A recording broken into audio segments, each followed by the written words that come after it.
പ്രിയപ്പെട്ട കുട്ടികളെ, നമ്മുടെ സംസ്കൃതത്തിൻ്റെ പാദവാർഷിക പരീക്ഷ ഫസ്റ്റ് ടൈം പരീക്ഷയുടെ ക്വസ്റ്റ്യൻ പേപ്പർ നമുക്കൊന്ന് അനലൈസ് ചെയ്യാം. അധോ ദത്തേഭ്യഃ ഗണേഭ്യഃ വിപരീതാർത്ഥകം ഗണം ചിത്വാ ലിഖത. വിപരീതാർത്ഥകമായ ശബ്ദം കൊടുത്തിട്ടുള്ള ഗണം ഏതാണെന്ന് വെച്ചാൽ അത് തിരഞ്ഞെടുത്ത് എഴുതാനാണ് പറഞ്ഞിരിക്കുന്നത്. ഇവിടെ വിപരീതാർത്ഥകമായിട്ടുള്ള ഗണം നിമ്നഹ ഉന്നതഹ എന്നുള്ളതാണ്. നിമ്നഹ എന്നുള്ളതിൻ്റെ വിപരീതാർത്ഥകമായ പദമാണ് ഉന്നതഹ. ബാക്കിയെല്ലാം പര്യായപദങ്ങളാണ് കൊടുത്തിരിക്കുന്നത്. കാനനം, വനം, ശാഖ, മൃഗ, വാനരഹ, ദരി, ഗുഹ, അതൊക്കെ അർത്ഥമാണ്.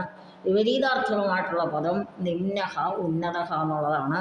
അതാണ് ശരിയായ ഉത്തരം. എല്ലാവർക്കും ഇത് എളുപ്പമായിരുന്നു. ക്വസ്റ്റ്യൻ പേപ്പർ വളരെ എളുപ്പമായിരുന്നു എന്നാണ് എനിക്ക് തോന്നുന്നത്. നമ്മൾ ഒരു മോഡൽ ക്വസ്റ്റ്യൻ പേപ്പർ ആൻസർ ചെയ്തിട്ടിട്ടുണ്ടായിരുന്നു. അടുത്തത് രണ്ടാമത്തെ ചോദ്യം. അധോദത്ത പട്ടികം പഠിത്വാ ഉചിതരൂപേണ യുക്തം ഗണം ചിത്വാ ലിഖത.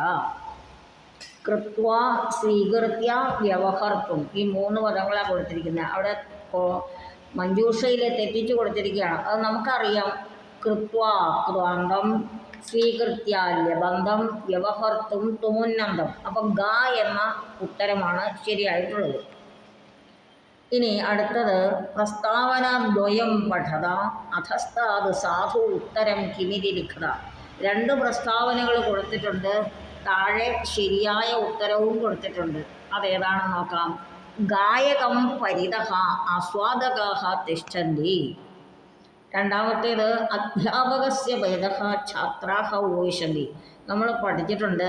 പരിതഃ, അഭിതഃ, ഉഭയതഃ എന്നീ അവ്യയപദങ്ങൾ വന്നാൽ അതിൻ്റെ കൂടെ വരുന്ന പദം ദ്വിതീയ വിഭക്തിയിലായിരിക്കും എന്ന് പഠിച്ചിട്ടുണ്ട്. അതുകൊണ്ട് ഗായകം പരിതഃ ആസ്വാദകാഃ തിഷ്ഠന്തി എന്ന ഉത്തരമാണ് ശരിയായിട്ടുള്ളത്. അപ്പോൾ ക പ്രഥമം വാക്യം സാധു എന്ന ഉത്തരമാണ് ചെയ്യേണ്ടത്. അടുത്തത് നാലാമത്തെ ചോദ്യം നോക്കാം. വിദ്യാലയസ്യ ജൈവ വൈവിധ്യാരാമേ അനേകാനി ജീവജാലാനി സന്തി. വിദ്യാലയത്തിൻ്റെ ജൈവ വൈവിധ്യ ആരാമത്തിൽ, അതായത് പൂന്തോട്ടം പോലെ നമ്മൾ വിദ്യാലയത്തിൽ ഉണ്ടാക്കുന്നുണ്ട്. അവിടെ കിളികളുണ്ട്. വൃക്ഷലതാദികൾക്കൊപ്പം തന്നെ കിളികളും മറ്റ് വനങ്ങൾ, മരത്തിലൊക്കെ ജീവിക്കുന്ന തരത്തിലുള്ള ജീവജാലങ്ങളെല്ലാം ഉണ്ട്. അതാണ് ജൈവ വൈവിധ്യ ആരാമം എന്ന് പറഞ്ഞിരിക്കുന്നത്. ഛാത്രാഃ തേഷാം പരിപാലനം സമ്യക് കുർവന്തി. വിദ്യാർത്ഥികളാകട്ടെ ഈ ജൈവ വൈവിധ്യ ആരാമത്തിലുള്ള എല്ലാ ജീവജാലങ്ങളെയും നന്നായി പരിചരിക്കുന്നുണ്ട്. അത്ര കഥ മനോഭാവ പ്രതിഫലതി. ചോദ്യം. അത്യാഗ്രഹം കൊണ്ടല്ല പരിപാലിക്കുന്നത്, സ്വാർത്ഥത കൊണ്ടല്ല. സഹജീവി സ്നേഹ എന്നുള്ള ഉത്തരമാണ് ശരിയായിട്ടുള്ളത്. അസഹിഷ്ണുത അതൊക്കെ തെറ്റായിട്ടുള്ള ഉത്തരമാണ്. സഹജീവി സ്നേഹം കൊണ്ടാണ് ജൈവ വൈവിധ്യ ആരാമത്തിലെ ജീവജാലങ്ങളെ നമ്മൾ പരിപാലിക്കുന്നത്. ഇനി ഭാഗം 2 നമുക്കൊന്ന് നോക്കാം. ഭൂമി സമസ്ത ജീവജാലാനാം ഐശ്വര്യപ്രദായിനി ഭവതി ഇതി ആശയയുക്തം പദ്യം ചിത്വാ ലിഖത. പ്രകൃതി ഭൂമി സമസ്ത ജീവജാലാനാം ഐശ്വര്യപ്രദായിനി ഭവതി. പ്രകൃതി, അത് നമുക്ക് 2 ശ്ലോകം നോക്കാം. പ്രകൃതിസ്തു മോഹനാകാരേണ ഭീഷണേനാനന്ദ്യരൂപേണ വർത്തതേത്ര വനരാജിസമ്പദ പ്രാണിനാമിവ മർത്യലോകസ്യ സർവഥാ ഹിതകരാ സ്യുഃ. രണ്ടാമത്തെ ശ്ലോകം. സർവേഷാം ജീവജാലാനാം സർവസൗഭാഗ്യദായിനി സർവം സഖേയം ജനനി ചിതിരാർദ്രാ ഭവേത് സദാ. ഐശ്വര്യപ്രദായിനി അത് രണ്ടാമത്തെ ശ്ലോകത്തിലാണ് പറഞ്ഞിരിക്കുന്നത്. സർവസൗഭാഗ്യദായിനി, അതുകൊണ്ട് രണ്ടാമത്തേതാണ് ശരിയായ ഉത്തരം. അടുത്തത് ആറാമത്തെ ചോദ്യം. അധോദത്തം വാക്യം പഠിത്വാ ശത്രന്തം ശാനജന്തം ച ചിത്വാ ലിഖത. ഗീതം ശൃണ്വൻ പചമാനഃ അസ്തി. പാട്ട് കേട്ടുകൊണ്ട് പാചകം ചെയ്യുന്നു. അപ്പോൾ ശൃണ്വൻ എന്നുള്ളത് ശത്രന്തവും പചമാനഃ എന്നുള്ളത് ശാനജന്തവുമായിട്ടുള്ള പദമാണ്. അടുത്തത് ഏഴാമത്തേത് നമുക്ക് നോക്കാം. ഉദാഹരണാനുസാരം സമാനസന്ധിയുക്തം പദം ഖണ്ഡികാരഃ സ്വീകൃത്യ പദച്ഛേദം കുരുത. വിദ്യാലയേസ്മിൻ പ്രകൃതിസംരക്ഷണദിനം സമുചിതമാചരതി എതദാകരണ്യ സർവേ ഛാത്രാः സസ്യാനി ആനീതവന്തः. ഉദാഹരണത്തിനൊന്ന് കൊടുത്തിട്ടുണ്ട് ഗ്രന്ഥേസ്മിൻ, ഗ്രന്ഥേ അധികം അസ്മിൻ. വിദ്യാലയേസ്മിൻ എന്നുള്ളതാണ് നമുക്ക് എഴുതേണ്ടത്. വിദ്യാലയേ അധികം അസ്മിൻ, വിദ്യാലയേസ്മിൻ. അടുത്തത് തത് ആരഭ്യ, തത് അധികം ആരഭ്യ. അതിന് അതുപോലത്തെ തന്നെ നമുക്ക് സമുചിതം അധികം ആചരതിയുണ്ട്, ഏതത് അധികം ആകർണ്യുണ്ട്. രണ്ട് പദങ്ങളുണ്ട്. അതിൽ ഏതത് അധികം ആകർണ്യ എന്നുള്ളതാണ് ശരിയായ ഉത്തരം. ഇനി അധോരേഖാങ്കിത പദം ഉത്തരത്വേന ലബ്ധും യോഗ്യം പ്രശ്നം രചയത. ഹോർക്കൂസ് മലബാറിക്കൂസ് നാമകേ ഗ്രന്ഥേ പ്രഥമം നാളികേരവൃക്ഷസ്യ വിവരണം അകരോത്. വൃക്ഷസ്യ ഷഷ്ടി വിഭക്തിക്ക് പറ്റിയ ചോദ്യം കസ്യ എന്നുള്ളതാണ്. അപ്പോൾ കായുടെ ഉത്തരം കസ്യ എന്നുള്ളതാണ്. ഇനി ബലഭദ്രഹ ഹലേന കാളിന്തിയും യഥാരയത്. ബലഭദ്രൻ കലപ്പ കൊണ്ട് കാളിന്തിയെ പിളർന്നു. ഹലേന തൃതീയ വിഭക്തിയാണ്. അപ്പോൾ കേന എന്നുള്ള തൃതീയയിലാണ് നമ്മൾ ചോദ്യം ചോദിക്കുന്നത്. അപ്പോൾ അത് രണ്ടാമത്തേത് ഹലേന എന്നുള്ളതിന് ചോദ്യവാചകം കേന. അധോദത്തെ പദേ ഉപയുജ്യ നൂതനം വാക്യം രചയത. നാസ്തി അദ്യ വൃഷ്ടി നാസ്തി, ഇന്ന് മഴയില്ല. മമ ഹസ്തേ കിമപി നാസ്തി, ഇങ്ങനെയുള്ള ഒരുപാട് കാര്യങ്ങൾ എഴുതാം. അദ്യ വിദ്യാലയെ പഠനം നാസ്തി, വിദ്യാലയെ പ്രവർത്തനം നാസ്തി. ഇനി അടുത്തത് ജലാഭാവേന. ജലാഭാവേന കൃഷകാഹ ക്ലേശമനുഭവന്തി. വെള്ളമില്ലാത്തതുകൊണ്ട് കർഷകർ ക്ലേശമനുഭവിക്കുന്നു. ജലാഭാവേന വയം ക്ലിശ്യാമഹ, ജലാഭാവം കൊണ്ട് നമ്മൾ ക്ലേശിക്കുന്നു. ഇങ്ങനെ ഒരുപാട് സെൻറ്റൻസ് നമുക്ക് എഴുതാവുന്നതേ ഉള്ളൂ. ഇനി ഹൃദയ ഉപയുജ്യ വാക്യം പരിവർത്തേത. ഒരെണ്ണം ഉദാഹരണത്തിന് കൊടുത്തിട്ടുണ്ട്. ഉദ്യാനെ കമലസ്യ ഹൃദയ സർവാണി പുഷ്പാണി സന്ധി, അത് ശരിയായിട്ട് കൊടുത്തിട്ടുണ്ട്. ഉദ്യാനെ കമലാധൃതേ, ഉദ്യാനത്തിൽ താമര കൂടാതെ താമരയൊഴികെ സർവാണി പുഷ്പാണി സന്ധി, എല്ലാ പുഷ്പങ്ങളുമുണ്ട്. നമുക്ക് ചെയ്യേണ്ടത് ഗ്രന്ഥാലയെ അമരകോശസ്യ ഹൃദേ കോശഗ്രന്ഥാഹ സന്ധി. ഗ്രന്ഥാലയെ അമരകോശാധൃതേ കോശഗ്രന്ഥാഹ സന്ധി. ലൈബ്രറിയിൽ അമരകോശം ഒഴികെ മറ്റ് കോശഗ്രന്ഥങ്ങളുണ്ട്. ഇതരേ കോശഗ്രന്ഥാഹ സന്ധി എന്ന് ചേർത്താൽ അത്രയും നല്ലത്. ഇനി ഉചിതം വിഗ്രഹവാക്യം ചിത്വാ ലിഖത. പത്താമത്തെ ചോദ്യം പതിം വര. പതിം വൃണീതേ യാ സാ പതിം വര. ഖനഗർജനം, ഖനം ച തത് ഗർജനം ച, അതാണ് രണ്ടാമത്തെ നോട്ട്. ഹലായുധ, ഹലം ആയുധ യസ്യ സഹ ഹലായുധ, കലപ്പായുധമായിട്ടുള്ളവൻ. അടുത്തത് 11ാമത്തെ ചോദ്യം ഗദ്യഭാഗേ ലട്ലകാരസ്യ സ്ഥാനെ ലംഘലകാരരൂപം ഉപയുജ്യ പരിവർത്തി ലിഖത. ഇന്ദുമതി സ്വയംവര മണ്ഡപം ഗച്ഛതി. അപ്പോൾ ഗച്ഛതി എന്നത് ലട്ടാണ്, അതിൻ്റെ ലങ് അഗച്ഛത് എന്ന് നമുക്ക് ഉപയോഗിക്കണം. അഗച്ഛത്, ഗച്ഛതി അഗച്ഛത്. സ തത്ര അനേകാൻ രാജകുമാരാൻ പശ്യതി, പശ്യതിയുടെ ലങ് അപശ്യത്. താൻ ദൃഷ്ട്വാ സാ സഖീം ഏവം വദതി, വദതി എന്നുള്ളതിൻ്റെ ലങ് അവദത്. ഇനി ശ്ലോകം പഠിത്വാ അധോദത്താനാം പ്രശ്നാനാം ഉത്തരാണി ലിഖത. 12ാമത്തെ ചോദ്യം ഘനഘോരസുന്ദരം ബിന്ധുരം കാനനം ഖഗമൃഗാദീനം ദുസുഖനിശാന്തം നവവല്ലവാഠ്യം കുസുമസമ്പന്നകം പരിതോ മഹീധരം ഭോജകാസ്തി. ശ്ലോകാത് ഗൃഹമിത്യർത്ഥകം പദം ചിത്വാ ലിഖത. നിശാന്തം എന്നുള്ളതാണ് ഗൃഹം എന്നുള്ളതിന് ഉള്ള അർത്ഥം വരുന്ന പദം. അത്ര ക്രിയാപദം ചെയ്യും. ചകാസ്തി എന്നുള്ളത് ക്രിയാപദമാണ്. അടുത്തത് ശ്ലോകസ്യ ആശയം സ്വവാക്യേഹി ലിഖത. അത് നിങ്ങൾക്കറിയാവുന്നതാണ്, ഇല്ലെങ്കിൽ അതിൻ്റെ അന്വയക്രമം എഴുതിയാലും മതി. ഘനഘോര സുന്ദരം ഖഗമൃഗാദീനാം ഖഗമൃഗാദീനാം സുഖനിശാന്തം നവപല്ലവാഢ്യം കുസുമസമ്പന്നകം മഹീധരം പരിതഃ ചകാസ്തി. മഹീധരം പരിതഃ ചകാസ്തി. അങ്ങനെ അന്വയക്രമത്തിൽ എഴുതാം, അല്ലെങ്കിൽ നിങ്ങൾ ആശയം പഠിച്ചിട്ടുണ്ട് അത് എഴുതാവുന്നതാണ്. നിങ്ങളുടെ പുസ്തകത്തിലുള്ള കാര്യമാണത്. നമുക്കൊന്നുകൂടെ വേണമെങ്കിൽ അത് നോക്കാവുന്നതേ ഉള്ളൂ. അന്വയം കൊടുത്തിരിക്കുന്ന ഘനഘോര സുന്ദരം ബന്ധുരം ഖഗമൃഗാദീനാം സുഖനിശാന്തം.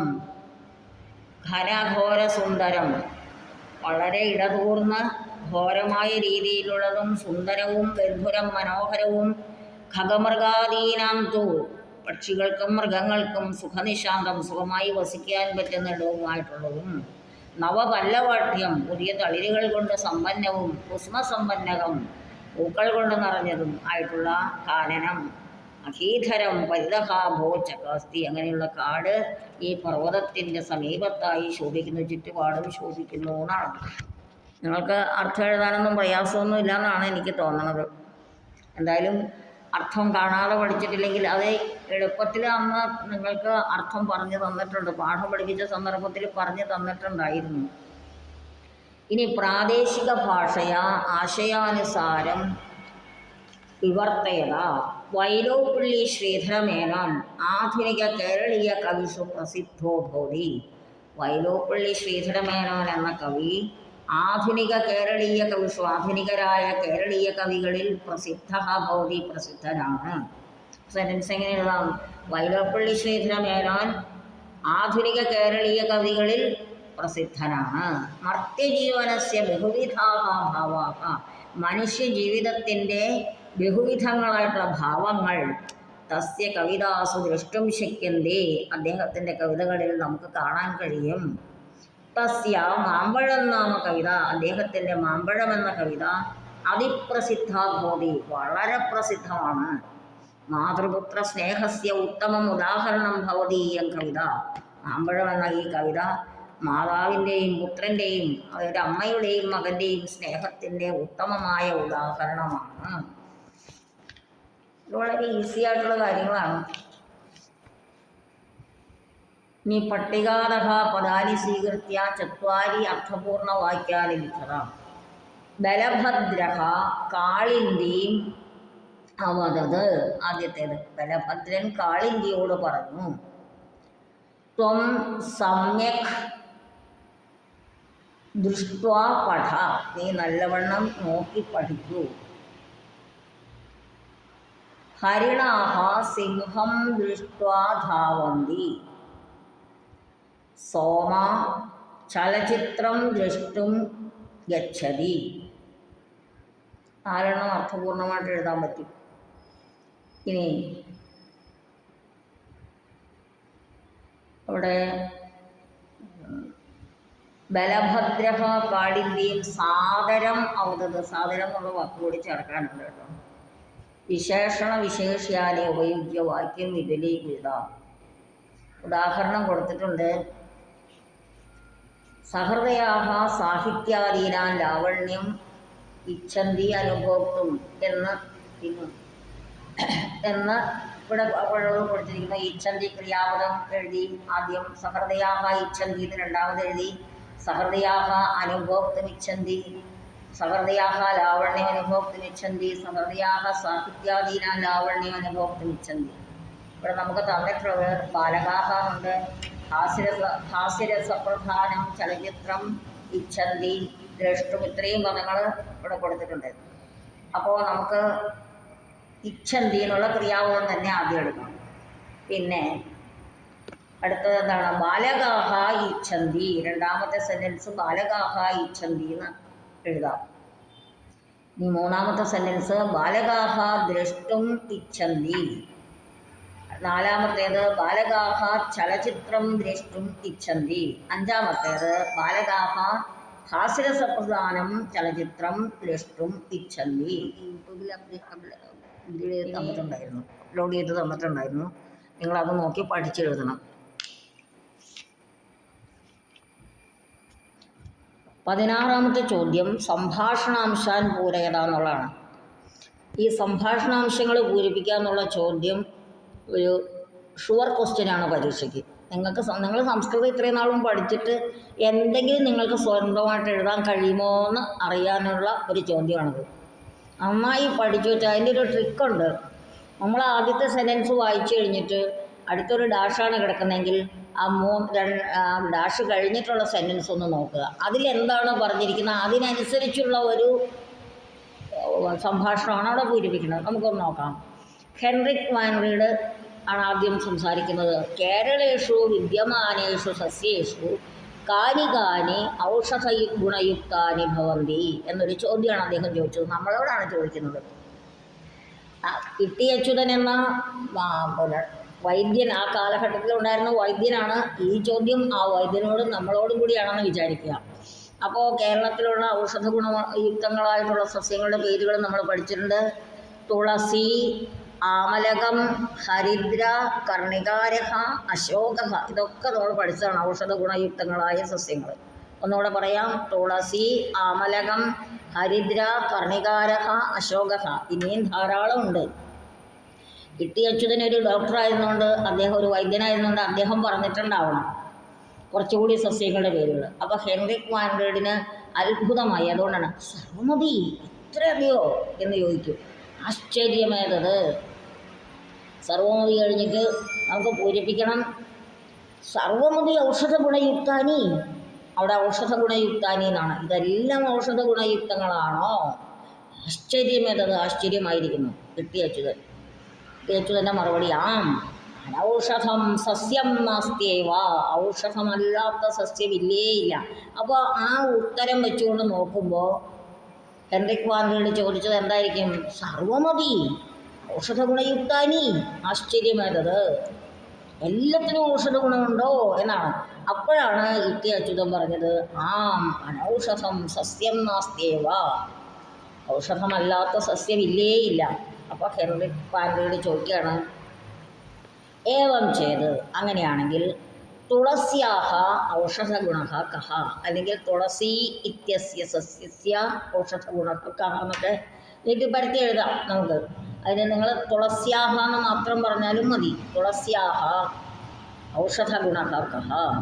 അപ്പോൾ നമ്മുടെ വൈദ്യൻ ഇട്ടി അച്യുതൻ പറയുകയാണ് തുളസി സർവവിഷഹാരിണി ഭവതി. തുളസി എല്ലാ വിഷത്തെയും ഇല്ലാതാക്കുന്നതാണ്. ഹെൻറിക് വാൻ റീഡ് അടുത്ത ചോദ്യം ചോദിച്ചു സർവേഷാം സസ്യാനാം പട്ടികാം കർത്തും ശക്യതേ വാ. ഇതുപോലെ എല്ലാ സസ്യങ്ങളുടെയും പട്ടിക ഉണ്ടാക്കുവാൻ കഴിയുമോ? അപ്പോൾ ഇട്ടി അച്യുതൻ എന്ന വൈദ്യൻ പറയണം ശക്യതേ അഹം കരോമി, ഞാൻ ചെയ്യാം. ഹെൻറിക് വാൻ റീഡ് ഭവതഃ സാഹായ്യം ആവശ്യകമേവ, എനിക്ക് അങ്ങയുടെ സഹായം ആവശ്യമുണ്ട് എന്ന് പറഞ്ഞു. കാരണം അദ്ദേഹം ഹെൻറിക് വാൻ റീഡിന് നമ്മുടെ നാട്ടിലെ ഔഷധ സസ്യങ്ങളെ അറിയില്ല, ഇത് ഗുണങ്ങളറിയില്ല, ഒന്നും അറിയില്ല. അപ്പോൾ നമ്മുടെ ഇട്ടി അച്യുതൻ എന്ന വൈദ്യൻ്റെ സഹായം ആവശ്യമുണ്ടെന്നാണ് അവിടെ പറഞ്ഞിരിക്കുന്നത്. സംഭാഷണാംശം പൂരിപ്പിക്കാൻ വന്നാൽ മൊത്തത്തിൽ 2-3 പ്രാവശ്യം വായിച്ചു നോക്കണം. എന്നിട്ട് പതുക്കെ സാവകാശം തെറ്റുകൂടാതെ പൂരിപ്പിക്കുകയാണ് വേണ്ടത്. ഈ ചോദ്യം അല്ലെങ്കിൽ മറ്റൊരു ചോദ്യം കൊടുത്തിട്ടുണ്ട്. പര്യാവരണദിനെ കേചന ഛാത്രാഹ ഏകം വൈദ്യം സമീപ്യ. അവിടെ സമീപ്യ എന്നല്ല ഉപഗത്യ എന്ന, അല്ലെങ്കിൽ ഉപഗത്യ എന്നുള്ള ഉപഗമ്യ എന്നാണ് ഉപയോഗിക്കേണ്ടത്. സമീപ്യ എന്നൊരു വാക്ക് തന്നെ ഇല്ല, ഉണ്ടാക്കിയെടുക്കാൻ വേണമെങ്കിൽ അത്രയേ ഉള്ളൂ. പര്യാവരണദിനെ കേചന ഛാത്രാഹ ഏകം വൈദ്യം ഉപഗമ്യ ഔഷധസസ്യാനാം വിഷയെ സംഭാഷണം കുറുവന്തി. പരിസ്ഥിതി ദിനത്തിൽ ചില വിദ്യാർത്ഥികൾ ഒരു വൈദ്യനെ സമീപിച്ച് ഔഷധസസ്യങ്ങളെക്കുറിച്ച് സംഭാഷണം നടത്തുന്നു. തദർത്ഥം പ്രശ്നചതുഷ്ടയം സംഭാവ്യലിഖത. അതിനുവേണ്ടി 4 ചോദ്യങ്ങൾ ഉണ്ടാക്കുക. വേണമെങ്കിൽ നിങ്ങൾക്ക് അതും നല്ല പ്രയാസം കൂടാതെ ചെയ്യാവുന്നതാണ്. നമ്മൾ പഠിച്ചിട്ടുള്ള ഹരിദ്ര, കർണികാരഹ, അശോകഹ, തുളസി, ഈ 3 സസ്യങ്ങളുടെയും ഔഷധ ഗുണം എന്താണെന്ന് 4 ചോദ്യം ചോദിച്ചാൽ മതിയല്ലോ. എളുപ്പമാണ്. എല്ലാം ആലോചിച്ചും ചിന്തിച്ചും എഴുതുകയാണെങ്കിൽ പരീക്ഷ വളരെ എളുപ്പമാണ്. വായിച്ചു നോക്കാതെ മനസ്സിലാക്കാതെ എഴുതിയാൽ മാർക്ക് കുറയും. അതുകൊണ്ട് ശ്രദ്ധയോടെ ചോദ്യങ്ങൾ വായിച്ചു നോക്കുക. വായിച്ചു നോക്കിയിട്ട് ഉത്തരം എഴുതുക. ഒക്കെ മുമ്പ് ചെയ്യേണ്ടതല്ല, അസലായിട്ട് ഒന്നാന്തരമായിട്ട് പഠിച്ചിരിക്കണം. എന്നാലാണ് വായിച്ചു നോക്കിയാലും കാര്യങ്ങളൊക്കെ മനസ്സിലാവുള്ളൂ. അപ്പോൾ ആദ്യം പഠനം, അതിന് ശേഷം ചോദ്യം ശ്രദ്ധിച്ച് വായിച്ച് ഉത്തരം എഴുതൽ. ഇതൊക്കെ പരീക്ഷ എഴുതുന്നതിൻ്റെ ട്രിക്കാണ്. കാൽ വിദ്യയും മുക്കാൽ തട്ടിപ്പെന്ന് പറയും. നമുക്ക് കുറച്ചേ അറിയാവുള്ളെങ്കിൽ നമുക്കത് പൂർണ്ണമായിട്ടും നന്നായി ചെയ്യാൻ പറ്റും. നമ്മൾ ആലോചിച്ച് അതിലൊക്കെ സൂത്രപ്പണികളുണ്ട്. പരീക്ഷ എഴുതാൻ കുറച്ച് ട്രിക്കൊക്കെ ഉണ്ട്. അത് പബ്ലിക് പരീക്ഷയ്ക്ക് മുമ്പ് ഒരു ദിവസം നിങ്ങൾക്ക് ഞാൻ പറഞ്ഞു തരുന്നതായിരിക്കും. എന്തൊക്കെയാണ് പരീക്ഷ എഴുതുമ്പോൾ മാർക്ക് കിട്ടാനുള്ള ട്രിക്കെന്ന് പറഞ്ഞു തരുന്നതായിരിക്കും. ഓക്കെ, സന്തോഷം. എല്ലാവരും നന്നായി പഠിക്കുക. ഓണപ്പരീക്ഷ കഴിഞ്ഞല്ലോ എന്ന് വിചാരിച്ചിട്ട് സന്തോഷിച്ച് കളിച്ചും ചിരിച്ചും നടക്കേണ്ട. ഇതെല്ലാം ക്വസ്റ്റ്യൻ പേപ്പർ ആൻസർ ചെയ്യുക. അടുത്ത പാഠം പഠിക്കാൻ തയ്യാറെടുത്തോളുക. ആഘോഷങ്ങൾ വേണ്ടെന്നല്ല, ആഘോഷങ്ങൾ വേണം. അതിനോടൊപ്പം പഠനവും വേണം. 10ാം ക്ലാസ്സാണ്, ശ്രദ്ധ വേണം. സംസ്കൃതം മാത്രമല്ല, അനവധി വിഷയങ്ങൾ വേറെ പഠിക്കാനുണ്ട്. എല്ലാം നന്നായി പഠിക്കുക, നല്ല മാർക്ക് വാങ്ങുക, എല്ലാ വിഷയത്തിനും A+ വാങ്ങുക.